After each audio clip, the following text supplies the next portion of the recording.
செய்திகளுக்கு அப்பால் நிகழ்ச்சியில் மீண்டும் உங்களை சந்திப்பதில் மகிழ்ச்சி. வணக்கம். இன்று பல விடயங்கள் பேசப்படுகின்றன. முகமட் சாஹித் தொடர்பான மிக முக்கியமான தகவல் ஒன்று நேற்றைய தினம் கைதின் பின்னர் வெளியாகியிருந்தது. அந்த கைதின் பின்னர் வெளியாகிய சம்பவம் தொடர்பில் பல கருத்துக்கள் கூறப்பட்டுக் கொண்டிருக்கின்றன. பல விடயங்கள் ஊடக பரப்பில் பேசப்படுகின்றன. அவை தொடர்பாக மிக நெருக்கமான சில தகவல்கள் கிடைத்திருக்கின்றன. அவையில் தொடர்பாக பார்க்கலாம் என்று நினைக்கின்றோம். ஆரையம்பதி பகுதியிலே அன்று பிள்ளையான் அவர்கள் அதிகாரத்திலும் அன்றைய காலப்பகுதியில் அதிகாரம் மிக்கவராகவும் இருந்த போது சாந்தன் என்பவர் ஆரையம்பதி பகுதியிலே மிக பிரதானமாக பேசப்பட்டிருந்தார். சாந்தன் அவர்கள் பேசப்பட்ட காலப்பகுதியில் சாந்தன் அவர்கள் காத்தாங்குடி பகுதியிலே வைத்து படுகொலை செய்யப்படுகிறார். சாந்தன் அவர்களின் படுகொலையோடு தொடர்புபட்டவர்கள் யாரும் கைது செய்யப்படவில்லை அன்றைய காலப்பகுதியிலும் அதன் பின்னிட்ட நாட்களிலும். இதன் தொடர்ச்சியாக பார்க்கின்ற போது சாந்தனுடைய படுகொலையின் பின்னர் அவருடைய மனைவி திருமதி கிறிஸ்டினா சாந்தன் அவர்கள் ஆரையம்பதி பிரதேச சபையினுடைய தவிசாளராக தெரிவு செய்யப்படுகிறார். இந்த சாந்தன் அவர்கள் படுகொலையானது காத்தாங்குடி பகுதியில் இடம்பெற்ற போது பின்னிட்ட நாட்களில் மிகவும் இரகசியமான முறையில் பேசப்பட்ட பெயர்களுள் மிக முக்கியமான பெயராக ஹுசைன் அவர்களின் பெயர், முகமட் சாஹித் அவர்களின் பெயர், அதே போன்று போலீஸ் பாய்ஸ் அவர்களின் பெயர்கள் பேசப்பட்டன. அவர்கள் மூவர் பேசப்பட்டாலும் இதில் முகமட் சாஹித் என்பவருடைய பெயர்தான் மிக நெருக்கமாக பேசப்பட்டது. ஏன் முகமட் சாஹித் அவர்கள் பேசப்பட்டார்கள்? முகமட் சாஹித் அவர்கள் தான் குறித்த சாந்தன் அவர்களை துப்பாக்கிச்சூடு நடத்தியதான ஒரு குற்றச்சாட்டு அதன் பின்னிட்ட நாட்களில் முன்வைக்கப்பட்டது. குற்றச்சாட்டு முன்வைக்கப்பட்டாலும் அந்த குற்றச்சாட்டில் சாந்தன் அவர்களின் உடலில் இருந்து எடுக்கப்பட்ட துப்பாக்கி ரவையின் அடிப்படையில் சாந்தன் அவர்களை 9 mm கை துப்பாக்கி ஒன்றினால் தான் அவர் துப்பாக்கி பிரயோகம் செய்யப்பட்டு படுகொலை செய்யப்பட்டார் என்கின்ற தகவலும் பின்னிட்ட நாட்களில் பேசப்பட்டது. இப்போது கைது செய்யப்பட்டிருக்கக்கூடிய முகமட் சாஹித் அவர்கள் கடந்த வருடம் பிற்பகுதியிலே காத்தாங்குடி பகுதியில் ஒரு கொள்ளை நடவடிக்கையில் ஈடுபட்ட போது ஒரு கை துப்பாக்கியை பயன்படுத்தி வானை நோக்கி துப்பாக்கி வேட்டுக்களை தீர்த்துவிட்டு தப்பி சென்றதாக போலீஸ் தரப்பில் ஒரு தகவல் கூறப்படுகிறது. இது இவ்வாறு இருக்கின்ற போது இப்போது முகமட் சாஹித் அவர்களின் கைதின் பின்னர் அவரிடம் 9 mm துப்பாக்கி இருப்பதற்கான வாய்ப்புகள் இருப்பதாக கூறப்படுகின்றது. அவைகள் தொடர்பான விசாரணைகள் தற்போது தீவிரப்படுத்தப்பட்டிருக்கின்றன. நாங்கள் இதே தளத்தில் பல விடயங்களை மிகவும் உறுதிப்படுத்தப்பட்ட தகவலாக வழங்கியிருந்தோம். அதில் கூறப்பட்ட ஒரு விடயம் ட்ரிப்போலி பிளட்டூன் என்கின்ற அமைப்பு தொடர்பாக பல விடயங்கள் இந்த தளத்திலே ஆதாரபூர்வமாக நிரூபிக்கப்பட்டிருக்கின்றன. ட்ரிப்போலி பிளட்டூன் இயங்கிய விதங்களும் கூறப்பட்டிருக்கின்றன. அவைகளுக்கும் இதற்கும் எவ்வாறான தொடர்பு இருக்கின்றது என்பதை பின்னர் பார்ப்போம். சாந்தன் அவர்கள் படுகொலை செய்யப்பட்ட போது அவருடைய மனைவி ஆரையம்பதி பிரதேச சபையினுடைய தவிசாளராக பதவி பொறுப்பெடுக்கின்றார். ஆனால் சாந்தன் அவர்கள் படுகொலை செய்யப்பட்ட போது பிள்ளையான் அதி உச்சமான அதிகாரத்திலே இருந்தார். அதி உச்சமான தன்மையிலே இருந்ததாக கூறப்பட்டது.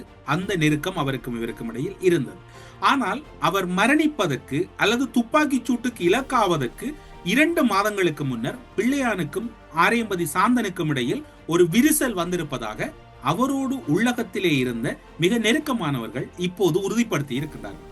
சாந்தனுக்கும் பிள்ளையானுக்கும் இடையில் எவ்வாறான விரிசல் எதனால் வந்தது என்ற தொடர்பில் எதுவும் தெரியாது. ஆனால் சாந்தனின் படுகொலையின் பின்னர் தமிழ் மக்கள் விடுதலை புலிகள் கட்சி அல்லது பிள்ளையானவர்கள் சாந்தன் படுகொலை செய்யப்பட்டதற்கு காரணமானவர்கள் யார் என்பது தொடர்பில் முறையான விசாரணையை உரிய வகையில் கோரவில்லை என்பதுடன் ஒரு கண்டன அறிக்கையுடன் கடந்து சென்றதாக இன்னும் ஒரு தகவல் கூறுகின்றது. தமிழ் மக்கள் விடுதலை புலிகள் TMBP கட்சியின் அதிகாரம் மிக்கவராக இருந்த சாந்தன் அவர்களின் படுகொலை தொடர்பில் அந்த கட்சி பெரிய அளவில் எதிர்வினையாற்றாமை அன்றைய காலப்பகுதியில் எல்லோராலும், அதாவது அந்த கட்சியில் இருந்த முக்கியஸ்தர்களால் அதிக அளவில் பேசப்பட்டது இரகசியமான முறையில். இப்போது கைது செய்யப்பட்டிருக்கக்கூடியவர் பிள்ளையானுக்கு தொடர்பானவர் என்கின்ற ஒரு தகவல் கூறப்படுகின்றது. ஆனால் அந்த தகவல் அவ்வாறில்லை. அவருக்கும் பிள்ளையானுக்கும் இடையில் தொடர்பில்லை. அவருக்கும் போலீஸ் பாய்ஸுக்கும் இடையிலான தொடர்புதான் மிக மிக அதிகமாக இருந்ததாக கூறப்படுகிறது. அவ்வாறெனில் ஏன் போலீஸ் பாய்ஸோடு தொடர்பில் இருக்கக்கூடிய முகமட் சாஹித் அவர்கள் ஆரையம்பதி சாந்தனை படுகொலை செய்ய வேண்டும் என்கின்ற வினா உங்களிடம் எழலாம். அதுதான் இங்கு இருக்கக்கூடிய விசாரணையினுடைய மிக முக்கிய ஒரு கூற்றாக பார்க்கப்படுகிறது. இந்த முகமட் சாஹித் என்பவரை அவரோடு இந்த படுகொலைக்கு சென்ற அல்லது படுகொலை மேற்கொள்ளப்படுகின்ற போது அவரோடு இருந்தவர் தான், அந்த குற்றச்சாட்டுகளோடு தொடர்புபட்ட ஒருவர் தான் இப்போது அரசு சாட்சியாக மாறி கூறியிருப்பதாக புலனாய்வு தகவல்கள் தெரிவிக்கின்றன. ஆனாலும் கூட சாந்தன் மீது துப்பாக்கி பிரயோகம் மேற்கொள்ளப்பட்டதில் 9 mm கையக துப்பாக்கி பயன்படுத்தப்பட்டதா என்கின்ற விசாரணை தீவிரப்படுத்தப்பட்டுள்ளதோடு அந்த துப்பாக்கி விரைவில் அரசிடம் அல்லது அரச புலனாய்வுத்துறையிடம் கிடைப்பதற்கான தேடுதல் நடவடிக்கைகள் அடுத்த கட்டத்தில் தீவிரப்படுத்தப்பட்டுள்ளதாக கூறப்படுகிறது. சாந்தன் இறந்த போது விரைவாக அந்த அரசியல் களத்துக்கோ அல்லது அந்த கட்சிக்கோ தொடர்பில்லாத சாந்தனின் மனைவி விரைவாகவும் அவசரமாகவும் தவிசாளராக்கப்பட்டதன் பின்புலங்களும் இப்போது தீவிர விசாரணைக்கு ஈடுபடுத்தப்பட்டிருக்கின்றன. நாங்கள் முன்னர் குறிப்பிட்டோம் ட்ரிப்போலி பிளட்டூன் இது தொடர்பில் நாடாளுமன்றத்திலும் பல முறை பல கருத்துக்கள் பகிரப்பட்டிருக்கின்றன. கோட்டாபய ராஜபக்ச பாதுகாப்பு அமைச்சின் செயலாளராக இருந்தபோது ட்ரிப்போலி பிளட்டூன் என்கின்ற ஒரு ஆயுத குழுவை ராணுவ பாதுகாப்போடு அல்லது பாதுகாப்பு அமைச்சின் கீழ் இயக்கியதுடன் அதற்கான நிதி அவர்களுக்கான ஊதியம் கூட ட்ரிப்போலி பிளட்டூனில் இயங்கியவர்களுக்கு அன்றைய காலப்பகுதியின் பாதுகாப்பு அமைச்சினூடாக வழங்கப்பட்டதான சில தகவல்களும் வெளியாகி இருந்தன. அதற்கு முன்னாள் அமைச்சர் ராஜித சேனாரட்ன அவர்கள் சில சாட்சியங்களை அன்றைய நல்லாட்சி கால பகுதியிலே ஊடகவியலாளர் சந்திப்பில் உறுதிப்படுத்தியதையும் யாரும் மறந்திருக்க மாட்டீர்கள். இந்த ட்ரிப்போலி பிளட்டூன் எதற்காக உருவாக்கப்பட்டது, யாரால் உருவாக்கப்பட்டது என்று பார்க்கின்ற போது அன்றைய அரசை நடத்திய கோட்டாபய ராஜபக்ச அதன் கீழிருந்த இராணுவத்தினர் இணைந்து சுரேஷ் ஷாலே அடங்கலானவர்கள் இணைந்து இந்த ட்ரிப்போலி பிளட்டூனை இயக்கியதாக அசாத் மௌலானாவும் தொடர்ச்சியாக கூறிக்கொண்டு வந்தார். இவ்வாறான சூழ்நிலையில் ட்ரிப்போலி பிளட்டூன் மட்டக்களப்பு மாவட்டத்தில் ஓட்டமாவடி பகுதியில் சலீம் என்கின்ற நபரின் அடிப்படையிலும் காத்தாங்குடி மற்றும் ஏறாவூர் பகுதியிலே ஈமானிய நெஞ்சங்கள் என்கின்ற முஸ்லிம் அடிப்படைவாத குழுவை இயக்கிய போலீஸ் பாயிஸ் தலைமையிலும் இயங்கி இருக்கின்றது. போலீஸ் பாயிஸ் தலைமையிலும் சலீம் தலைமையிலும் இயங்கிய குழுக்களுக்கான ஊதியங்கள் இவர்களின் ஊடாக அல்லது இவர்கள் பரிந்துரைக்கின்ற வகையில் அனுப்பப்பட்டிருக்கின்றமையும் குறிப்பிடத்தக்கது. மட்டக்களப்பு மாவட்டத்தை பொறுத்தவரையில் மட்டக்களப்பு அம்பாறை மாவட்டங்களில் ட்ரிப்போலி பிளட்டூன் முஸ்லிம்களுக்கு இடையில் பல குழுக்களாகவும் தமிழர்களுக்கு இடையில் பல குழுக்களாகவும் இயங்கியதாக இப்போது ஆரம்பிக்கப்பட்டிருக்கக்கூடிய விசாரணைகளில் முதற்கட்ட விசாரணையில் சில விடயங்கள் தெரிய வந்திருக்கின்றன. டிஎம்பிபி கட்சியின் பிள்ளையானோடு தொடர்புபட்டிருந்த ட்ரிப்போலி பிளட்டூன் அமைப்பானது அந்த கட்சியின் அல்லது அந்த அமைப்பினுடைய ராணுவ பிரிவினுடைய முக்கியஸ்தர்கள் இருவர் தொடர்புபட்டிருப்பதாகவும் அந்த ராணுவ பிரிவின் இருவர் தான் ட்ரிப்போலி பிளட்டூனை இயக்கியதாகவும் ஆரம்பகட்ட விசாரணைகளில் தெரிய வந்திருக்கின்றன. அதன் அடிப்படையில் இப்போது இன்று அல்லது நாளை அல்லது இனி வருகின்ற நாட்களில் விரைவான கைதுகள் ஓட்டமாவடி, ஏறாவூர், காத்தாங்குடி மற்றும் வாழைச்சேனை, செங்கலடி, கிரான், மட்டக்களப்பு நகர்ப்பகுதிகளில் இடம்பெறுவதற்கு வாய்ப்பு இருப்பதாகவும் பட்டிருப்பு தொகுதியிலும் கூட இதற்கான கைதுக்கான வாய்ப்புகளும் கொக்கட்டிச்சோலையிலும் இந்த ட்ரிப்போலி பிளட்டூனில் இருந்து ஊதியம் பெற்றவர்கள் கைது செய்யப்படுவதற்கான வாய்ப்புகளும் இருப்பதாக கூறப்படுகிறது. நேற்றைய தினம் மட்டக்களப்புக்கு விஜயம் மேற்கொண்டிருந்த பொதுமக்கள் பாதுகாப்பு அமைச்சர் ஆனந்த விஜயபால் அவர்கள் மட்டக்களப்பு மாவட்டத்தில் சட்டத்துக்கு முரணாக அல்லது சட்ட ரீதியற்ற குழுக்களோடு சேர்ந்து இயங்கிய போலீசாரினுடைய பேர் விவரங்களையும் அவர்கள் இயங்கிய காலம் தொடர்பான இரகசிய தகவல் ஒன்றையும் பெற்றிருக்கின்றார். தமிழ் மக்கள் விட டிஎம்பிபியோடு தொடர்பில் இருந்த போலீஸ் அதிகாரிகள், அவர்களோடு தொடர்பில் இருந்த குற்றத்தடுப்பு புலனாய்வு பிரிவு அல்லது ராணுவ புலனாய்வு பிரிவினுடைய அதிகாரிகள், ராணுவ அதிகாரிகள் யார் என்கின்ற தகவல்களும் நேற்றைய தினங்களில் மட்டக்களப்பு மாவட்டத்தில் திரட்டப்பட்டிருப்பதாக கூறப்படுகிறது. குறிப்பாக டிஎம்பிபி கட்சியோடு தொடர்பில் இருந்த போலீஸ் ஓஎஸ்சி, அதே போன்று ஏஎஸ்பி, எஸ்எஸ்பி போன்ற போலீசாரினுடைய தரங்களின் அடிப்படையில் சில விடயங்களை அந்த விசாரணையின் அடிப்படையில் பெற்றிருப்பதாக கூறப்படுகிறது. அவ்வாறான தொடர்புகள் உறுதிப்படுத்தப்பட்டால் அவர்கள் ஊதியமற்று வீட்டுக்கு அனுப்பப்படுவார்கள் என்கின்ற மிக ரகசியமான இன்னும் ஒரு தகவலும் கிடைத்திருக்கின்றது.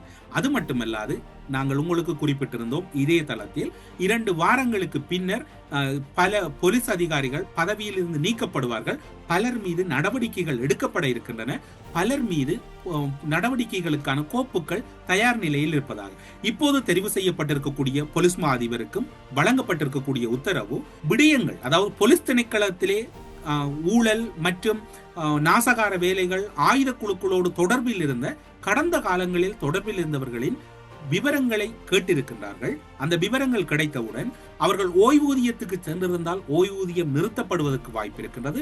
ஓய்வூதியம் பெறாமல் இப்போதும் சேவையில் இருந்தால் அவர்கள் உடனடியாக பணி நீக்கம் செய்யப்படுவதற்கான விசேட வர்த்தமானி அல்லது விசேட அமைச்சரவை பத்திரம் ஒன்று விரைவில் தாக்கல் செய்யப்பட இருப்பதாகவும் உள்ளக தகவல்கள் தெரிவிக்கின்றன. இது இவ்வாறு இருக்கின்ற போது நாங்கள் இதே தளத்தில் குறிப்பிட்ட ஒரு விடயத்தை பலரும் சவாலுக்கு உட்படுத்தி இருந்தார்கள்.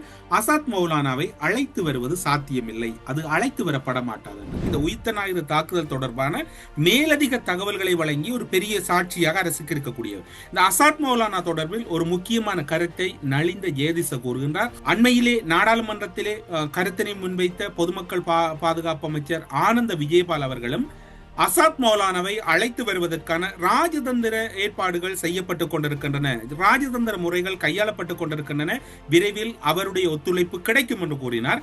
நலிந்த ஜேதிஸ் அவர்களும் கூறுகின்றார், உயிர்த்த ஞாயிறு தாக்குதல் தொடர்பில் அசாத் மௌலானா உட்பட்ட தேவையான நபர்களை நாட்டுக்கு அழைத்து வர ராஜதந்திர நடவடிக்கைகள் மேற்கொள்ளப்பட்டிருக்கின்றன.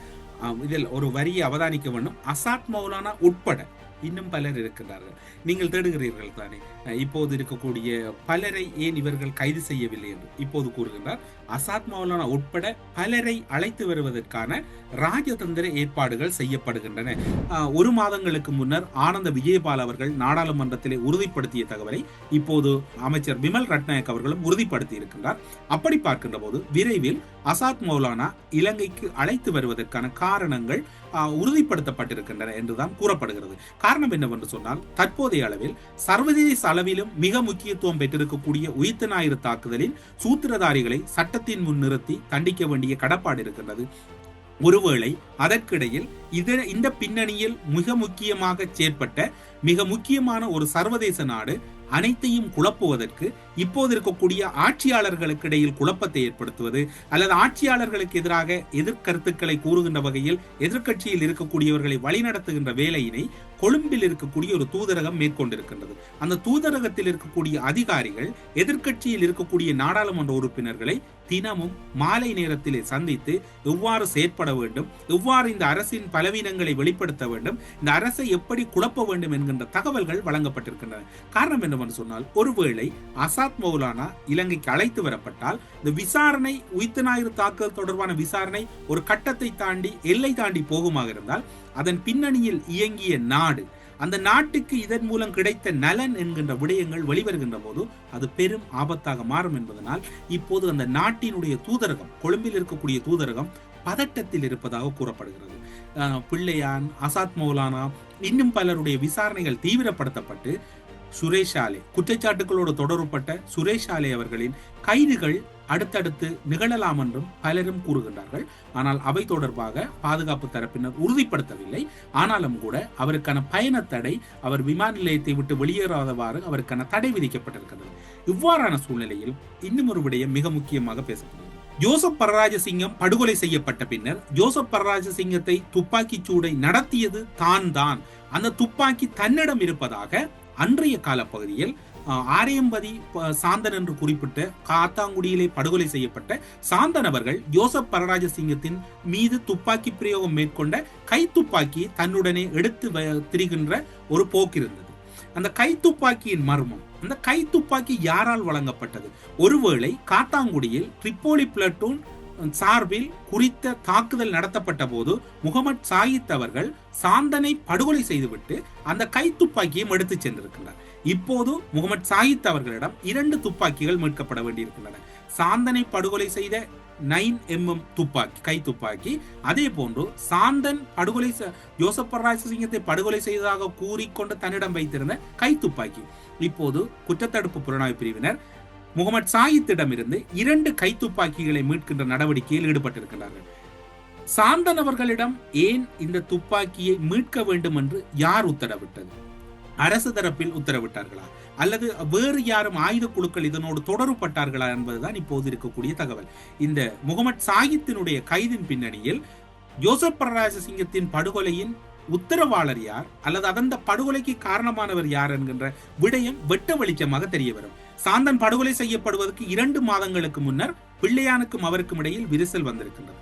ஆனால் சாந்தன் படுகொலை செய்யப்பட்ட பின்னர் சாந்தனை படுகொலை செய்ததோடு விட்டு வராமல் சாந்தனிடம் இருந்த அந்த கை துப்பாக்கி, ஜோசப் பரராஜசிங்கம் மீது துப்பாக்கி பிரயோகத்தை மேற்கொண்ட சாந்தன் தன்னகத்தை வைத்திருந்த கை துப்பாக்கியையும் அந்த துப்பாக்கி பிரயோகத்தை மேற்கொண்ட முகமது சாஹித் தலைமையிலான குழுவினர் எடுத்துச் சென்றிருக்கிறார்கள். அப்படி பார்க்கின்ற போது இந்த விசாரணையில் அடுத்த கட்டத்துக்கு செல்வதற்கு வாய்ப்பு இருக்கின்றது.